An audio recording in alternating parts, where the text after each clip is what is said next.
Exercise 6.4 question number 7।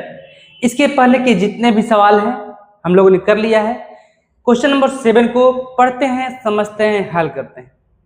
सिद्ध कीजिए कि एक वर्ग की किसी भुजा पर बनाए गए समबाहु त्रिभुज का क्षेत्रफल उसी वर्ग के एक विकर्ण पर बनाए गए समबाहु त्रिभुज के क्षेत्रफल का आधा होता है। तो पहले ये जो क्वेश्चन है, इस क्वेश्चन के अनुसार हम एक आकृति बनाते हैं।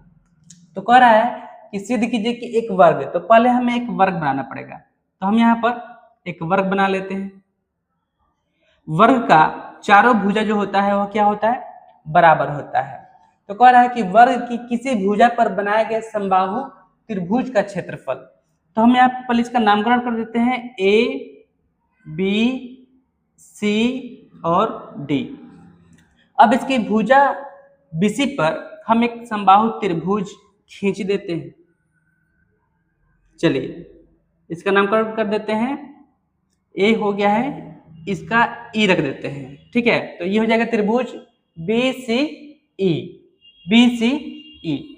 अब कह रहा है कि समबाहु त्रिभुज का क्षेत्रफल उसी वर्ग के एक विकर्ण पर बनाए गए। अब इसका विकर्ण जो होता है, ये इसका विकर्ण हो गया। अब कह रहा है इसके विकर्ण पर बनाए गए समबाहु त्रिभुज। अब इसके विकर्ण पर भी एक समबाहु त्रिभुज बनाना पड़ेगा।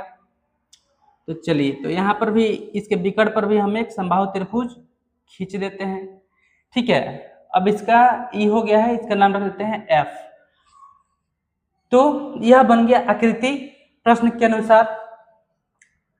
अब प्रश्न में जो दिया है उसको हम लिख लेते हैं पहले। तो यहाँ पर लिखते हैं हल, यहाँ पर लिखते हैं हल। तो प्रश्न में दिया है कि वर्ग जो है एबीसीडी, तो हम यहाँ लिखते हैं वर्ग ए बी सी डी की भुजा बीसी पर समबाहु त्रिभुज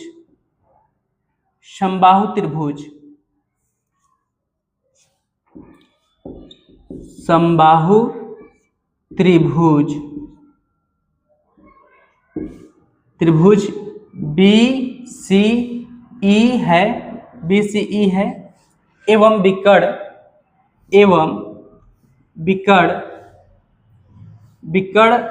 AC पर समबाहु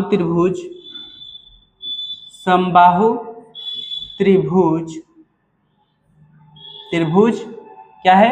ACF। यह है, दो समबाहु त्रिभुज है। अब यहाँ पर एक चीज और आप देखिए, पहले लिख लेते हैं कि सिद्ध क्या करना है। तो यहाँ लिखते हैं सिद्ध करना है। तो देखिए प्रश्न के अनुसार कह रहा है कि भुजा पर बनाए गए समबाहु त्रिभुज का क्षेत्रफल उसी वर्ग के विकर्ण पर बनाए गए समबाहु त्रिभुज का क्षेत्रफल का आधा होता है। यानी कि एरिया ऑफ त्रिभुज BCE is equal to half of area of त्रिभुज ACF। यही हमें सिद्ध करना है।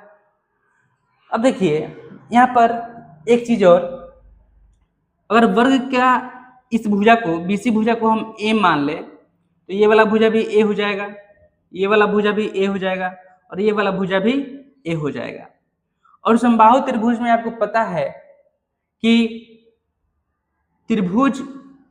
समबाहु त्रिभुज के तीनों भुजाएं जो होते हैं वह बराबर होते हैं और प्रत्येक कोण जो होता है वह 60 डिग्री का होता है। कितना डिग्री का होता है? 60। तो यानी कि यह भी A हो जाएगा और यह भी भुजा A हो जाएगा। ठीक, कोई दिक्कत नहीं। अब यहाँ पर त्रिभुज ACF में हमें पता नहीं है कि यह कौन भुजा कितना है, कौन भुजा क्या है। तो यहाँ पर अगर हम इस वर्ग का विकर्ण निकाल लें, वर्ग का ABCD वर्ग का विकर्ण निकाल लें, तो हम इस भुजा की लंबाई ज्ञात कर सकते हैं। तो हम यहाँ पर लिख रहे हैं वर्ग ABCD का विकर्ण। वर्ग ABCD का विकर्ण। तो ABCD वर्ग का विकर्ण क्या होता है? √2 इंटू भुजा होता है, √2 इंटू भुजा होता है। वर्ग का विकर्ण जो होता है √2 इंटू भुजा होता है। तो यहाँ पर √2 और भुजा है a, √2 और भुजा है a, यानी कि इसका विकर्ण हो जाएगा √2a। तो इसलिए यह भुजा भी हो जाएगा √2a और ये वाला भुजा भी हो जाएगा √2a, √2a। तो यहाँ पर हम समझ गए कि बड़ा वाला जो त्रिभुज है इसके विकर्ण पर जो त्रिभुज बना है ACF, इसका प्रत्येक भुजा जो है √2a है, और यह जो भुजा पर त्रिभुज बना है इसका प्रत्येक भुजा जो है यह a है। तो देखिए यहाँ पर ये वाला कोण जो होगा 60 डिग्री क्या होगा, यह भी कोण 60 डिग्री क्या होगा और यह भी कोण 60 डिग्री का होगा। तो हम यहाँ पे लिख सकते हैं, क्या लिख सकते हैं, और यह 60 डिग्री का है, यह भी 60 डिग्री का है, और यह भी 60 डिग्री का है, और यह भी 60 डिग्री का है, यह भी 60 डिग्री का है, और यह भी 60 डिग्री है। तो एंगल कसौटी से त्रिभुज ACF जो है त्रिभुज BCE के समरूप होगा, लिख सकते हैं हम, ठीक है। तो इसलिए हम यहाँ पे लिख रहे हैं त्रिभुज ACF समरूप त्रिभुज BCE किस कसौटी से? एंगल समरूपता कसौटी से। अब जब दो समरूप त्रिभुज हम यहाँ पे दिखा दिए कि त्रिभुज ACF और BCE समरूप है, तो आपको पता है कि दो समरूप त्रिभुज का क्षेत्रफल का जो अनुपात होता है वह उनके संगत भुजाओं के अनुपात के वर्ग के बराबर होता है। तो हम यहाँ पर लिख सकते हैं एरिया ऑफ त्रिभुज BCE अपॉन एरिया ऑफ त्रिभुज ACF इज इक्वल टू, अब इसका भुजा ले लेते हैं, BCE का भुजा BC और ACE का भुजा ले लेते हैं AC, इसके भुजाओं के अनुपात के वर्ग के बराबर होगा इन दोनों का एरिया, ठीक है ना। तो हम यहाँ पे अब देखिए BC भुजा को हम क्या माने हैं? A माने हैं, और AC भुजा हमने निकाला है, क्या निकाला है? √2a निकाला है।